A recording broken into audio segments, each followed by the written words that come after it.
واتخذ قوم موسى من بعده من حليهم عجلا جسدا له خوار ألم يروا أنه لا يكلمهم ولا يهديهم سبيلا اتخذوه وكانوا ظالمين ولما سقط في أيديهم ورأوا أنهم قد ضلوا قالوا لئن لم يرحمنا ربنا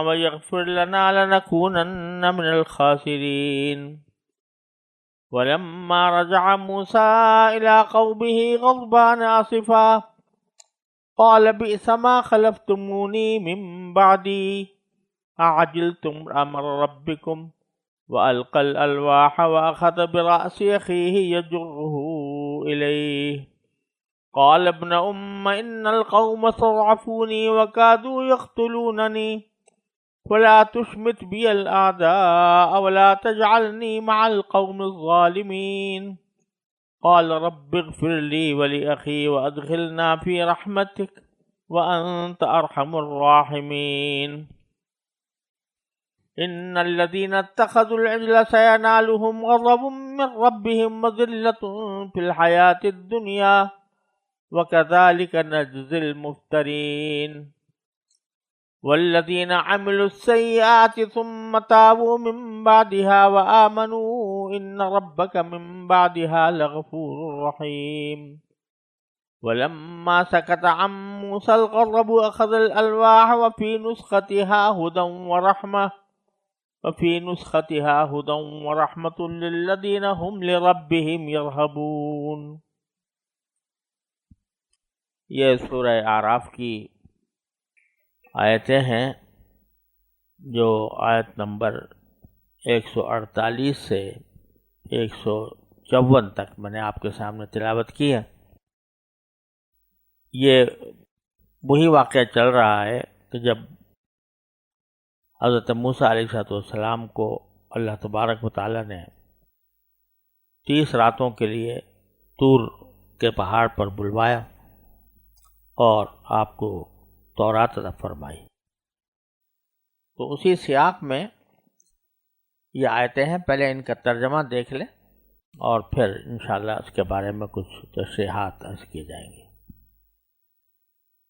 ترجمہ یہ ہے: اور موسیٰ کی قوم نے ان کے جانے کے بعد اپنے زیوروں سے ایک بچھڑا بنا لیا. بچھڑا کیا تھا؟ ایک بے جان جسم جس سے بیل کی سی آواز نکلتی تھی. بھلا کیا انہوں نے اتنا بھی نہیں دیکھا کہ وہ نہ ان سے بات کر سکتا ہے اور نہ انہیں کوئی راستہ بتا سکتا، مگر اسے معبود بنا لیا اور خود اپنی جانوں کے لیے ظالم بن بیٹھے. اور جب اپنے کیے پر پچھتائے اور سمجھ گئے کہ وہ گمراہ ہو گئے ہیں تو کہنے لگے اگر ہمارے پروردگار نے ہم پر رحم نہ فرمایا اور ہماری بخشش نہ کی تو یقیناً ہم برباد ہو جائیں گے. اور جب موسیٰ غصے اور رنج میں بھرے ہوئے اپنی قوم کے پاس واپس آئے تو انہوں نے کہا تم نے میرے بعد میری کتنی بری نمائندگی کی. کیا تم نے اتنی جلد بازی سے کام لیا کہ اپنے رب حکم کا بھی انتظار نہیں کیا؟ اور یہ کہہ کر انہوں نے تختیاں پھینک دیں اور اپنے بھائی یعنی ہارون علیہ السلام کا سر پکڑ کر ان کو اپنی طرف کھینچنے لگے. وہ بولے اے میری ماں کے بیٹے، یقین جانیے کہ ان لوگوں نے مجھے کمزور سمجھا اور قریب تھا کہ مجھے قتل ہی کر دیتے. اب آپ دشمنوں کو مجھ پر ہنسنے کا موقع نہ دیجیے اور مجھے ان ظالم لوگوں میں شمار نہ کیجیے. موسیٰ نے کہا میرے پروردگار، میری اور میرے بھائی کی مغفرت فرما دے اور ہمیں اپنی رحمت میں داخل کر دے. تو تمام رحم کرنے والوں سے بڑھ کر رحم کرنے والا ہے. اللہ نے فرمایا جن لوگوں نے بچڑے کو معبود بنایا ہے ان پر جلد ہی ان کے رب کا غضب اور دنیاوی زندگی ہی میں ذلت آ پڑے گی. جو لوگ افطرا پردازی کرتے ہیں ان کو ہم اسی طرح سزا دیتے ہیں. اور جو لوگ برے کام کر گزریں پھر ان کے بعد توبہ کر لیں اور ایمان لے آئیں تو تمہارا رب اس توبہ کے بعد ان کے لیے بہت بخشنے والا بڑا مہربان ہے۔ اور جب موسیٰ کا غصہ تھم گیا تو انہوں نے تختیاں اٹھا لی اور ان میں جو باتیں لکھی تھیں اس میں ان کے لیے ہدایت اور رحمت کا سامان تھا جو اپنے رب سے ڈرتے ہیں۔ ترجمے سے واقعات کا ایک اجمالی تصور تو سمجھ میں آ گیا ہوگا کہ اصل میں جب حضرت موسیٰ علیہ السلام کوہ طور پر تشریف لے گئے تو پیچھے حضرت ہارون علیہ السلام کو اپنا نائب بنایا تھا، تو وہاں ایک شخص تھا جس کا نام سامری تھا اور وہ جادوگر بھی تھا اور ایک بڑے قبیلے کا سربراہ بھی تھا، لہذا بنی اسرائیل میں با اثر انسان تھا۔ اس نے حضرت موسیٰ علیہ السلام کے پیچھے زیورات سے ایک بچڑا بنا لیا۔ قرآن کریم نے 2 جگہ ذکر کیا ہے کہ یہ بچڑا زیورات سے بنایا گیا تھا، ایک یہاں سورہ اعراف اور ایک سورہ طٰہٰ میں۔ دونوں جگہ یہ بات مذکور ہے کہ زیور سے بنایا گیا تھا۔ زیور کیا تھا تو اس کے بارے میں روایات میں یہ آتا ہے کہ حضرت موسیٰ علیہ السلام نے جب بنی اسرائیل کو فرعون کے پاس سے نکال کر فلسطین کی طرف روانہ کرنے کا پروگرام بنایا تو بنی اسرائیل کے پاس کچھ زیورات تھے جو انہوں نے قبطی لوگوں سے یعنی مصر کے اصل باشندوں سے مستعار لے رکھے تھے، تو وہ جب روانہ ہوئے تو وہ زیورات بھی ان کے ساتھ روانہ ہو گئے۔ زیورات ان کے نہیں تھے، قبطی یعنی مصری باشندوں کے تھے۔ تو سامری نے یہ کہا کہ یہ جو زیورات ہیں یہ تمہاری ملکیت نہیں ہے، لہذا تم ان کو اپنے کام میں نہیں لا سکتے۔ تو کام میں نہ لا سکنے کی وجہ سے اب 2 راستے ہیں، یا تو ان کو پھینک دو سب کو کیونکہ حلال نہیں ہے تمہارے لیے، یا اس کا صدقہ کر دو۔ تو ان سب سے یہ بات منوا لی کہ ہاں یہ زیورات ہمارے نہیں ہیں لہٰذا ہم پھینک دیتے ہیں۔ لوگوں نے وہ ویسے ہی پھینک دیے۔ تو اس نے سامری نے یہ کہا کہ اس کو بجائے اس کے کہ ان کو بالکل ضائع کر دیا جائے، مناسب یہ ہوگا کہ اس سے ہم کچھ کام لے لیں، اور اس کے لحاظ سے اس نے انہی سے سونے کے زیورات کو گھڑ بڑھ کر ایک بچھڑا بنا لیا، اور بچھڑا ایسا بنایا کہ وہ صرف اتنا ہی نہیں تھا کہ بچھڑے کی شکل تھی بلکہ اس میں سے آواز آتی تھی جیسے بیلوں کے ڈکارنے کی آواز ہوتی ہے، وہ آواز آتی تھی۔ یہ بچھڑے میں آواز کیسے آ جاتی تھی جس کا خاص قرآن نے ذکر کیا ہے کہ ایک بچھڑا تھا، ایک بدن تھا کہ اس میں بیل کی آواز تھی، خوار بیل کی آواز کو کہتے ہیں۔ تو یہ آواز کیسی تھی، اس کی ایک توجہ تو بعض مفسرین نے یہ کی ہے، اور سورہ طٰہٰ میں اس کی تفصیل بھی آنے والی ہے کہ حضرت موسیٰ علیہ السلام جب بنی اسرائیل کو لے کر جا رہے تھے تو حضرت جبریل علیہ السلام حضرت موسیٰ کی رہنمائی کر رہے تھے، اور وہ بھی ایک گھوڑے پر سوار تھے۔ تو ہوتا یہ تھا کہ جب جبریل امین علیہ السلام کے گھوڑے کا پاؤں کسی زمین پر پڑتا تھا تو اس میں کچھ زندگی کے آثار پیدا ہو جاتے تھے۔ حضرت جبریل علیہ السلام کی کرامت تھی، یہ جو کچھ بھی صورت تھی، تو جہاں ان کے گھوڑے کا پاؤں پڑتا تو وہاں مٹی کے اندر ایک نشو و نما پیدا ہونے لگتی، جیسے لگتا جیسے کوئی پودے اگ رہے ہیں۔ سامری نے یہ دیکھ لیا اور وہ سمجھ گیا کہ اس مٹی میں جو حضرت جبریل علیہ السلام کے پاؤں کی سے نکل رہی ہے، یہ اس میں زندگی کے آثار ہیں. لہذا اگر اس مٹی کو جمع کر کے کسی چیز کے اوپر ڈالا جائے گا تو اس میں بھی زندگی کے آثار پیدا ہو جائیں. تو اس نے یہ مٹی لی، جمع کی، اور وہ جو بچڑا زیورات سے بنایا تھا اس کے اوپر وہ مٹی ڈالی تو اس میں ایک زندگی کے آثار پیدا ہو گئے، آواز نکلنے لگی. یہ ایک توجیہ یہ ہے کہ آواز اس طرح نکلتی تھی. دوسرے بات مفسرین نے یہ فرمایا کہ یہ تو اس نے جو یہ کہا کہ میں جبریل امین علیہ السلام کے گھوڑے کی، خود کہا اس نے کہ میں نے دیکھا تھا کہ ان کے جہاں پاؤں پڑتے ہیں تو زندگی کے آثار پیدا ہوتے ہیں، تو میں نے اس کو موقع غنیمت سمجھا، اس طرح کر دیا. یہ سب اس نے بہانہ بنایا، حقیقت نہیں تھی کوئی.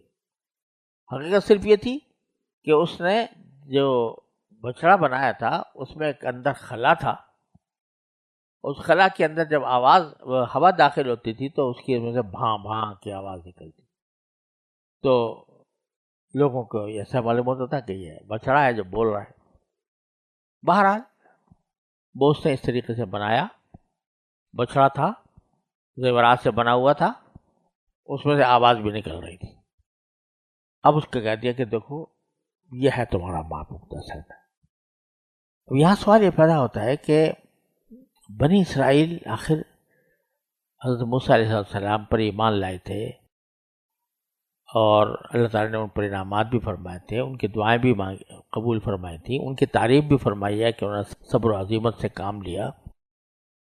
تو اچانک ایک جادوگر کی ایک جعلی کارروائی کے اوپر اتنا ریچھ جائیں کہ فوراً اس کو معبود بنانا شروع کر دیا. اس کے بعد یہ آخر کیسے ہوا انقلاب؟ تو قرآن کریم کے سیاق پر غور کرنے سے یہ بات معلوم ہوتی ہے کہ اصل میں بنی اسرائیل کو ایک شوق تھا اور اس کے دل میں ایک یہ جذبہ تھا کہ اللہ تعالیٰ تو ہمیں نظر آتا نہیں ہے، تو وہی خالق، وہی مالک، وہی معبود، لیکن وہ ہمیں نظر تو آتا نہیں. تو کوئی ایسی چیز ہمیں مل جائے کہ جس کو ہم مقدس سمجھ کر اس مقدس کی جب تقدیس کریں گے تو وہ منعکس ہوگی اللہ تعالیٰ کی تقدیس کی صورت میں. یہی وجہ ہے کہ سمندر پار کرنے کے بعد جب ان کو لوگ ملے جو بت پرستی کر رہے تھے، بتوں کے آگے بیٹھے ہوئے تھے، تو پسند آ گیا ان کو. کیوں پسند آ گیا؟ اس لیے کہ وہ ان کے دل میں ایک خواہش تھی کہ ہمیں کوئی ایسی چیز ملے کہ ہم اس کو دیکھیں اور اس کا تقدس محسوس کریں، اس کی تقدیس کریں اور اس کے ذریعے ہم اللہ تعالیٰ تک پہنچیں. یہ دماغ میں ایک بات آ گئی تھی. چنانچہ وہاں کہہ بھی دیا کہ ہمیں بھی ایسے بنا دیجئے بت جیسے انہوں نے بنا رکھے ہیں. تو حضرت موسیٰ علیہ السلام سختی کے ساتھ منع کر دیا. اب یہ دماغ میں ان کے یہ شوق تو تھا، اور جب حضرت موسیٰ علیہ السلام طور پر گئے تو یہ وعدہ کر کے گئے کہ بھئی تمہارے لیے ہم کتاب لے کے آئیں گے، اس میں سارے طریقے درج ہوں گے زندگی گزارنے کے، اس میں عبادت کے بھی ہوں گے، کس طرح عبادت کرو اللہ تعالیٰ کی اس کے بھی باتیں ہوں گی، اور تمہاری زندگی کے اور ضروریات سے متعلق بھی احکام آئیں گے. تو اب یہ انتظار میں بیٹھے کہ شروع میں تو یہ خود بھی نکلنے والے تھے، سورہ طٰہٰ میں ذکر آئے گا، لیکن بعد میں پھر یہ بیٹھ گئے اور حضرت موسیٰ علیہ السلام کے ساتھ طور پر نہیں گئے.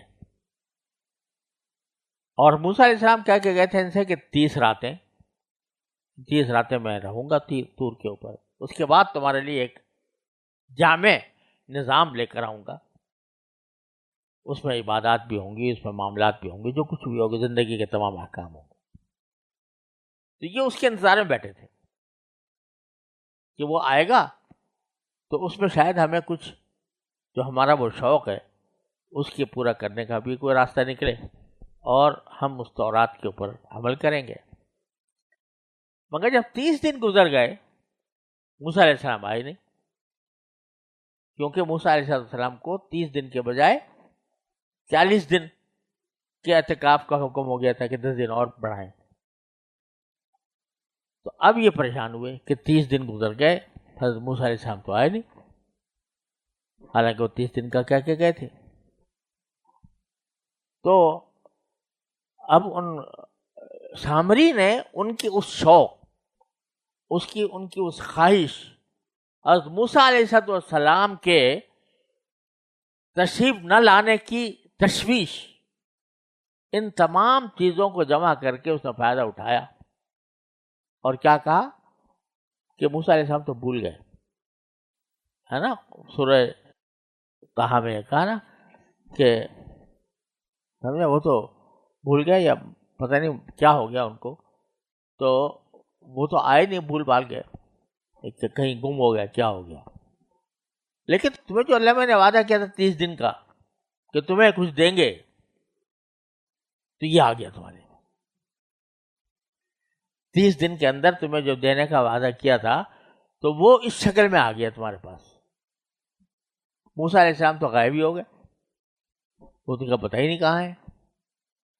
تو اب اس چکر میں چھوڑو، اور یہ اللہ میاں نے تمہارے اس خواہش کا جو ہے راستہ یہ پیدا کر دیا. تو اس طرح اس نے چکر دیا. یعنی بہت حیرانی ہوتی ہے اس بات پر کہ جو لوگ موسیٰ علیہ السلام جیسے پیغمبر کی صحبت اٹھائے ہوئے ہیں اور موسیٰ علیہ السلام ان کی رہنمائی کرتے رہے ہیں، اچانک ایک دم سے وہ بچڑے کو معبود بنانے پر راضی ہو جائیں گے.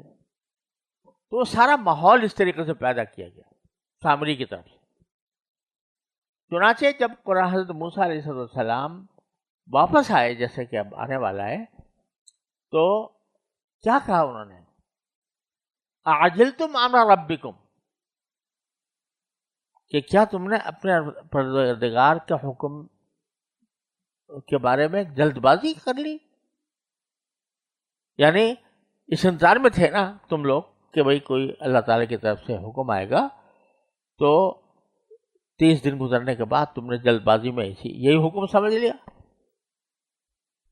حالانکہ اصل حکم وہ تھا جو میں لے کے آنے والا تھا. بہرحال اس طرح اس نے سامری نے ایک جادو کر کے، لوگوں کے دلوں پر جادو کر کے، ذہنوں پر جادو کر کے ان کو اس مصیبت میں گرفتار کر دیا کہ وہ بچھڑے کو انہوں نے معبود مان لیا. باری تعالیٰ فرماتے ہیں الم یروا انہ لا یکلمہم ولا یہدیہم سبیلا، کیا انہوں نے یہ بھی نہ دیکھا کہ یہ بچڑا جو ہے نہ ان سے کوئی بات کر سکتا ہے اور نہ ان کو کوئی راستہ دکھا سکتا. اتخذوہ وکانوا ظالمین، لیکن اس کو پھر بھی معبود بنا لیا اور خود اپنے اوپر ظلم کرنے والوں میں شامل ہو گیا، خود اپنی جانوں پر ظلم کیا، کر تو لیا. آگے جا کر جیسے کہ موسیٰ علیہ السلام جب تشریف لائے اور تفصیل آنے والی ہے، تو اس وقت میں یا اس سے پہلے ہی کچھ اللہ کے بندوں کے دل میں پشیمانی پیدا ہو گئی. وَلَمَّا سُقِطَ فِي أَيْدِيهِمْ، یہ عربی کا محاورہ ہوتا ہے.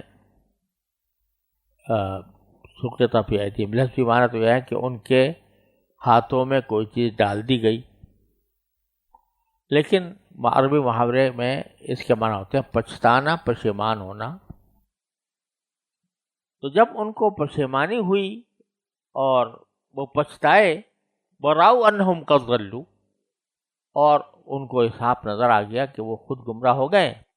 قالوا، تو خود پہ ساختہ انہوں نے کہا کہ لَئِن لَّمْ يَرْحَمْنَا رَبُّنَا وَيَغْفِرْ لَنَا، اگر ہمارا پروردگار ہم پر رحم نہ کرے اور ہمیں ہماری مغفرت نہ کرے تو لَنَكُونَنَّ مِنَ الْخَاسِرِينَ، تو ہم بہت نقصان اٹھانے والوں میں ہوں گے. یعنی احساس ہو گیا تھا اپنی غلطی کا، اور اس کے لیے اللہ تعالیٰ سے رجوع بھی کرنا شروع کر دیا تھا. اب آگے باری تعالیٰ فرماتے ہیں لما رجع موسیٰ الی قومہ غضبان آسفا، جب موسیٰ علیہ السلام اپنی قوم کے پاس لوٹے اس حالت میں کہ غصے میں تھے اور افسوس میں تھے. غضبان کے معنی غصے میں تھے، اسف کے معنی افسوس میں تھے، یعنی غم و غص کی حالت میں لوٹے. تو آ کر انہوں نے فرمایا بنی اسرائیل سے کہ بئس ما خلفتمونی من بعدی، میرے بعد تم نے میری بہت بری نمائندگی کی یا بہت بری نیابت کی. میں تمہیں اپنا نائب بنا کر گیا تھا، تم نے بہت اس کا غلط استعمال کیا. اعجلتم امر ربکم، اور کیا تم نے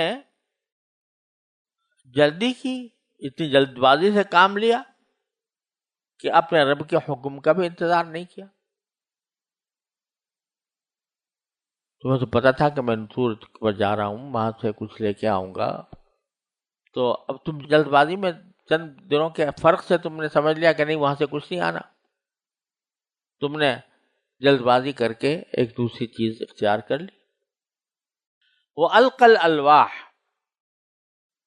اور چونکہ غصے میں بھرے ہوئے آئے تھے حضرت موسیٰ علیہ السلام، رنج بھی تھا، غصہ بھی تھا، تو دست مبارک میں جو الواح تھی، تختیاں جس پر تورات لکھی ہوئی دی گئی تھی، تو ان کو پھینک دیا. لفظی معنی ہے پھینک دیا. غصے کی حالت میں اس کو کہیں رکھ دیا. اس کو پھینکنے سے بھی تعبیر کیا ہے قرآن نے، ڈال دیا، پھینک دیا. مقصد یہ نہیں تھا کہ خدا نہ کرے کوئی اس کی بے عزتی کرنا مقصود تھا، بلکہ یہ کہ جیسے غصے میں آئے تھے تو حضرت ہارون علیہ السلام سے کی گرفت کرنا چاہتے تھے، تو اپنے ہاتھوں کو فارغ کرنا چاہتے تھے اس کے لیے، تو اس واسطے رکھ دیا کہیں. وَأَخَذَ بِرَأْسِ أَخِيهِ يَجُرُّهُ إِلَيْهِ، اور اپنے بھائی حضرت ہارون علیہ السلام کا سر پکڑ کے اپنی طرف کھینچنا شروع. اصل میں حضرت ہارون علیہ السلام پر جو آپ نے اس نے غصے کا اظہار فرمایا اور اس کا مظاہرہ اس طرح کیا کہ سر کے بال اور داڑھی کے بال کھینچے، تو اس کی دو وجہ.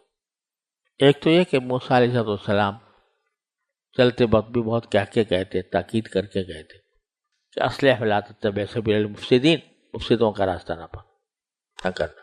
دوسرے، جب آپ غصے کی حالت میں آ رہے تھے تو بظاہر بنی اسرائیل کے کچھ لوگوں نے کہا جی ہم کچھ نہیں جانتے، جو ہمیں تو جیسا ہارون علیہ السلام نے کہا تھا ویسے کیا ہم نے. اپنی ساری باتیں جو ہے وہ ہارون علیہ السلام پہ ڈال دی.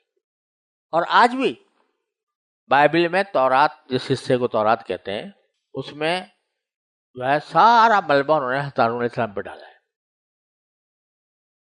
کہ یہ سارا کارروائی جو کی تھی ہارون علیہ السلام کے ماتحت ہوئی تھی، ان کے زیر نگرانی ہوئی تھی، ان کی ہدایت کے مطابق ہوئی تھی. آج بھی موجود. قرآن نے ہارون علیہ السلام کے دامن صاف کیا ہے اس اطلاعات، لیکن بائبل میں آج بھی موجود ہے، تورات کے اس حصے میں جو ہے یہ واقعہ بیان کیا. تو بظاہر یہ ہوا کہ بنی اسرائیل نے کہا کہ جی ہم تو جو کچھ کیا ہم نے ہارون علیہ السلام کے کہنے پر کیا، تو حضرت موسیٰ علیہ السلام کو ہوتا ہے نا غصہ آئے گا، تو اس لیے انہوں نے آگے جا کر سر سے بال پکڑے اور داڑھی پکڑی اور اپنی طرف کھینچا. حضرت ہارون علیہ السلام نے اپنی بات مانی. قال، حضرت ہارون نے کہا ابن امہ، اے میرے ماں کے بیٹے. یہاں یہ نہیں کہا میرے بھائی، اے میرے بھائی، بلکہ اپنے اس رشتے کے حوالے سے بات کی جو ماں کے ذریعے سے آتا ہے. ماں جو ہے یہ درحقیقت استعارہ ہے شفقت کا، رحمت کا، پیار کا، ممتا کا. تو اگر صرف اپنے یہ کہتے میرے بھائی تو اس سے وہ ممتا کی کو پکار نہ ہوتی. اس کے اس لیے واسطہ جو دیا یہ کہ آپ میرے ماں کے بیٹے، وہ میری ماں جو تم پر بھی شفیق، مجھ پر بھی شفیق، اور جس نے جو استعارہ ہے محبت ہے، تو تم اس کے بیٹے ہو، لہذا اے میرے ماں کے بیٹے، ان القوم استضعفونی، یہ قوم جو لوگ ہیں جنہوں نے مجھے کمزور سمجھا، یعنی سب میرے اوپر حملہ کر کے، یعنی ایک طرح سے دھاوا بول دیا انہوں نے میرے اوپر، وَقَادُوا يَقْتُلُونَنِي، اور قریب تھا کہ مجھے مار ہی ڈالے، قتل کر دے. تو اس وجہ سے میں مجبور ہو گیا. میں نے تو اپنے تبلیغ کی دعوت کا پورا حق ادا کیا، آخر وقت تک ان کو منع کیا، لیکن جب یہ لوگ بالکل غالب آ گئے اور مجھے جان سے مارنے تک پر آمادہ ہو گئے، تو میرے پاس کوئی اور راستہ نہیں تھا. اور قرآن کریم میں خود دوسری جگہ یہ بتایا کہ حضرت ہارون علیہ السلام نے کس طرح اس موقع پر اپنی تبلیغ اور دعوت کا فریضہ انجام دیا تھا. تو یہ اپنی معذرت پیش کی ہارون علیہ السلام نے، اور فرمایا فلا تشمت بی الاعداء، لہذا میرے دشمنوں کو مجھ پر ہنسنے کا موقع فراہم نہ کیجیے. کہ جب لوگ میرے دشمن دیکھیں گے کہ بھئی آپس میں لڑ رہے ہیں بھائی بھائی، تو ان کو خوشی ہوگی اور وہ مجھ پر ہنسیں گے، ہم پر ہنسیں گے، تو اس کا موقع فراہم نہ کیجیے. تو معلوم ہوا کہ دشمنوں کا خوش ہونا یہ بھی ایسی چیز ہے کہ جو اس سے حتی الامکان گریز کرنا چاہیے، اور اس کے اللہ تعالیٰ کی پناہ مانگی چاہیے. چنانچہ نبی کریم صلی اللہ علیہ وسلم نے پناہ مانگی ہے، اللہم انی اعوذ بک من جہد البلاء ودرک الشقاء وسوء القضاء وشماتۃ الاعداء. تو اس میں معلوم ہوا کہ دشمنوں کو ہنسنے کا موقع فراہم کرنا یہ اچھی بات نہیں ہے، اور اس سے حتی الامکان گریز کرنا چاہیے. ولا تشمت بی الاعداء، دشمنوں کو ہنسنے کا موقع نہ دیجیے. ولا تجعلنی مع القوم الظالمین، اور مجھے ان ظالموں کے ساتھ نہ سمجھیے کہ مجھے آپ یہ قرار دے دیں کہ میں انہی لوگوں کے ساتھ شریک تھا ان کے ظلم میں. جب حضرت ہارون علیہ السلام نے اپنی پوری صفائی پیش کر دی، تو حضرت موسیٰ علیہ السلام پر نے عرض کیا، قال رب اغفر لی ولی اخی، میرے پروردگار مجھے بھی معاف کر دے، میرے بھائی کو بھی معاف کر دے، وادخلنا فی رحمتک، اور ہم دونوں کو اپنے رحمت میں داخل کر دے. اصل میں تو اگر دیکھا جائے تو جو سیاق چل رہا ہے اس میں حضرت ہارون علیہ السلام کی مغفرت کا زیادہ مناسب لگتا ہے، زیادہ سیاق کے مناسب لگتا ہے کہ اگر کچھ شبہ تھا تو وہ حضرت ہارون علیہ السلام کے عمل پر تھا، تو لہذا اصل مغفرت ان کے لیے مانگنی تھی. لیکن موسیٰ علیہ السلام نے جب مغفرت مانگی تو پہلے اپنی، میری بھی مغفرت فرما دیجیے، میرے بھائی کی بھی کر دی. یہ ادب سکھا دیا کہ دوسروں کے لیے مغفرت مانگ رہے ہو، اپنے لیے نہیں مانگتے. اس میں ایک دعویٰ پنہا ہوتا ہے کہ غلطی جو ہے سب دوسروں کی ہے، میری نہیں ہے. تو یہ دماغ میں خناس پیدا ہو جانا کہ دوسرے مغفرت کے محتاج ہیں، میں مغفرت کا محتاج نہیں ہوں، یہ بڑی خطرناک بات ہے. لہذا جب کبھی دعا مانگو، چاہے دوسروں کے لیے مانگ رہے ہو، تو اپنی ذات کے لیے بھی مانگو مغفرت کی. رب اغفر لی ولی اخی، اے اللہ میری بھی مغفرت فرمائیے اور میرے بھائی کی بھی مغفرت فرمائیے.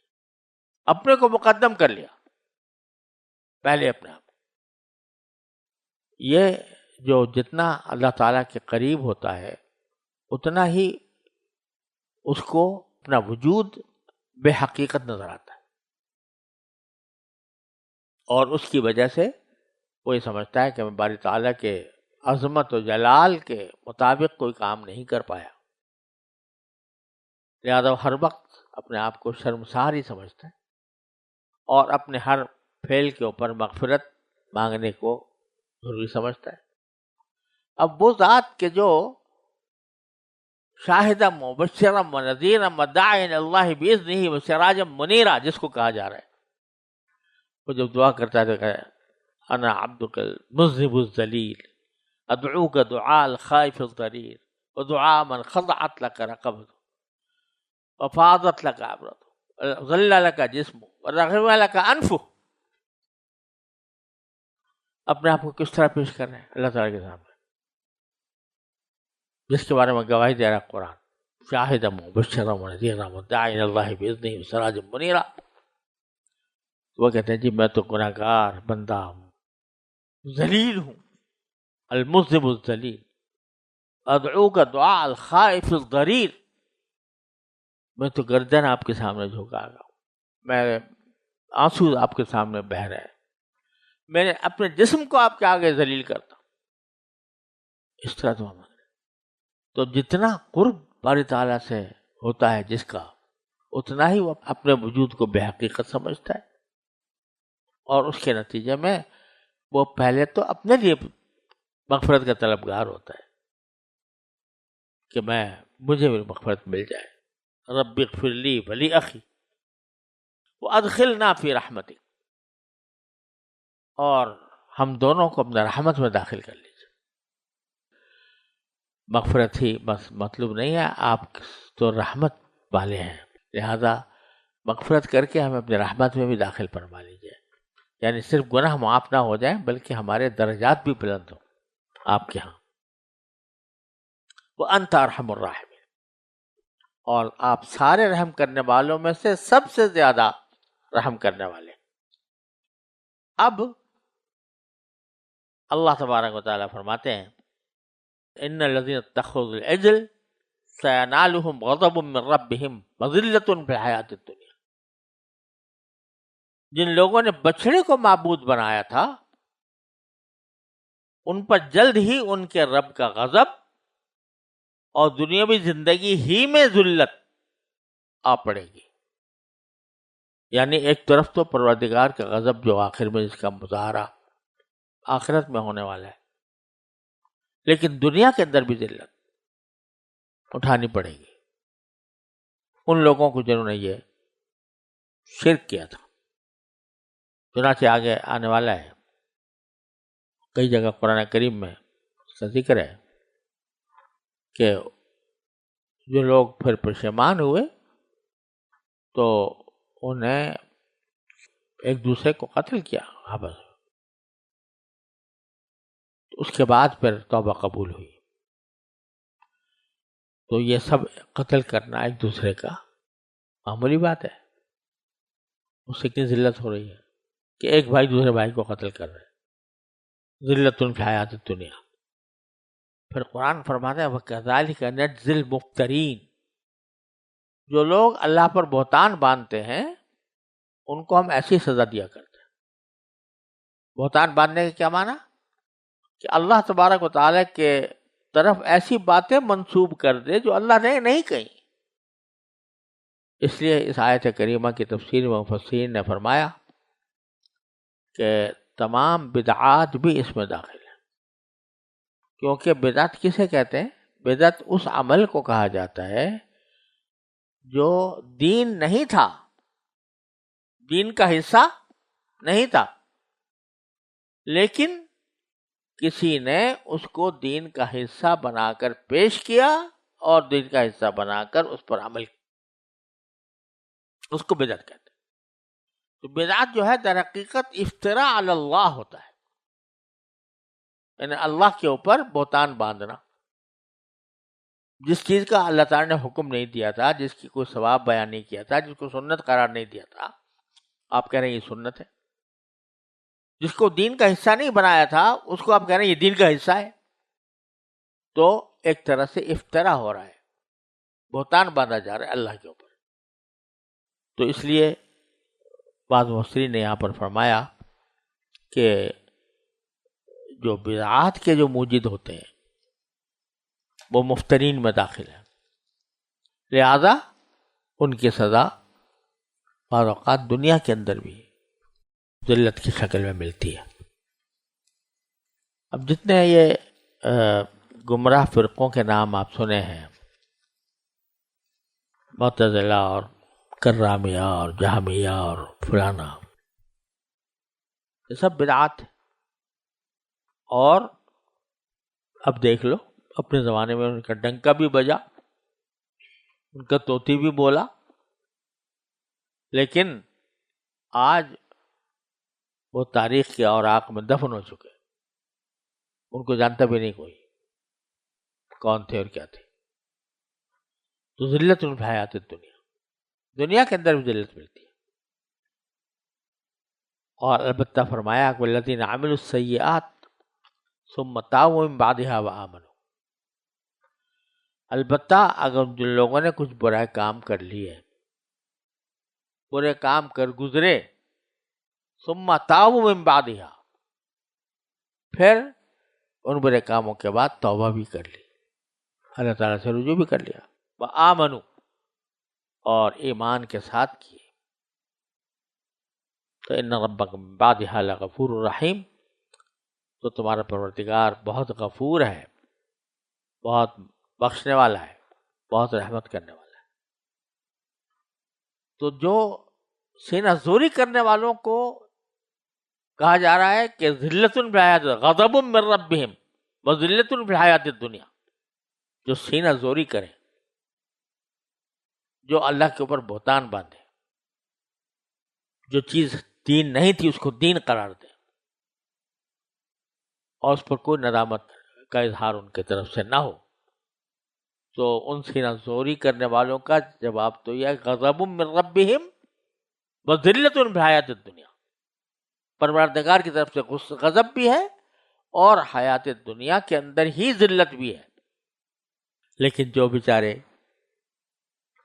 غلطی کر رہے ہیں، غلطی انہیں بھی کی، برائی ان سے بھی سرزد ہوئی، لیکن وہ سینہ زوری نہیں کرتے، سینہ زوری کرنے کے بجائے ان کے دل میں ندامت ہوتی ہے، ان کے دل میں خوف ہوتا ہے کہ ہم نے اپنے اللہ کے نافرمانی میں کوئی کام کر لیا ہے، پتہ نہیں ہمارا کیا انجام ہوگا۔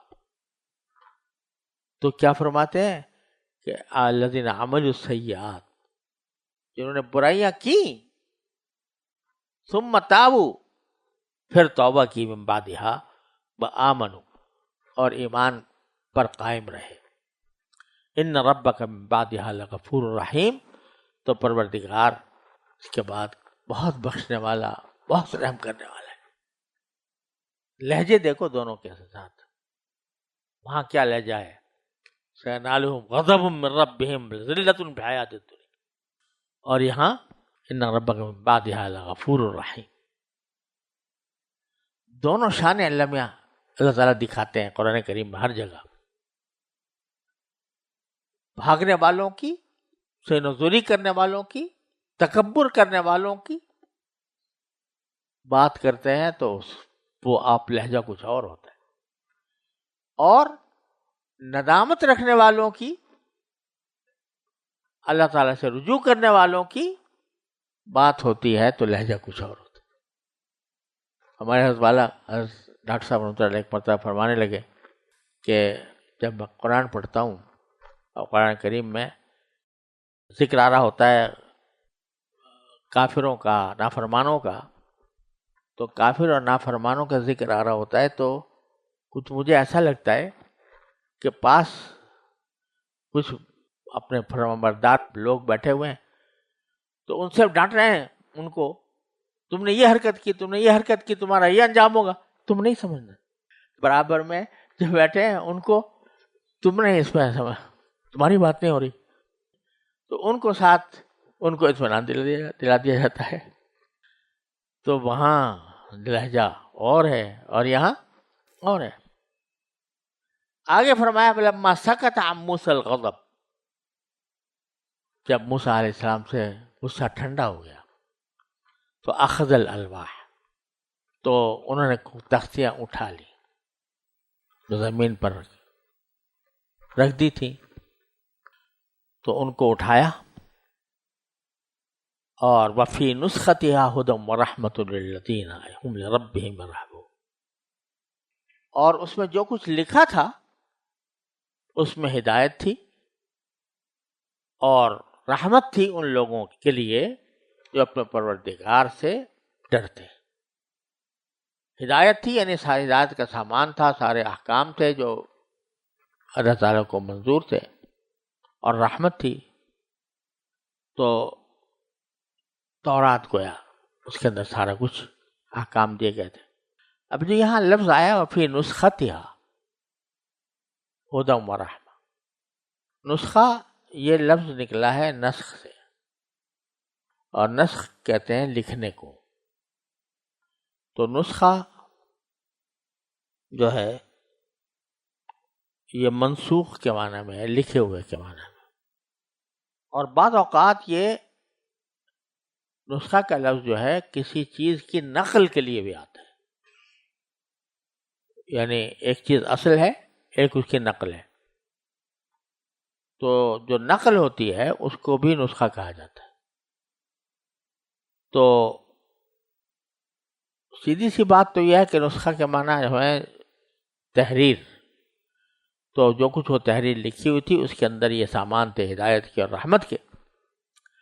لیکن بعض مفسرین نے اس کے یہ توجہ بھی کی ہے کہ موسیٰ علیہ السلام نے غصے کی حالت میں تختیاں جو ہیں وہ زمین پر پھینکی، اگرچہ مقصود جو ہے وہ کوئی خدا نہ کرے کوئی بے تعظیمی نہیں تھی، لیکن جب پھینکی جلدی میں تو وہ کہیں سے ٹوٹ گئی تھی۔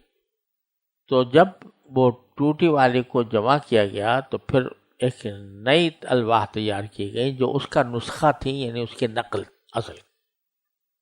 اور پھر نسختها ہدی ورحمۃ للذین هم لربهم يرهبون۔ بہرحال یہاں کہیں قرآن کریم نے یہ ذکر نہیں کیا کہ وہ ٹوٹی، صرف اتنا ذکر کیا کہ آپ نے پھینکی تھی پھر اٹھا لی تھی۔ تو اس واسطے نقل کی طرف جانے کی کوئی حاجت نظر نہیں آتی۔ معنی یہ ہے کہ اس کی تحریر میں یہ سب سامان تھا ہدایت کا اور رحمت کا، لیکن کن کے لیے؟ جو اپنے پروردگار سے ڈرتے ہوں۔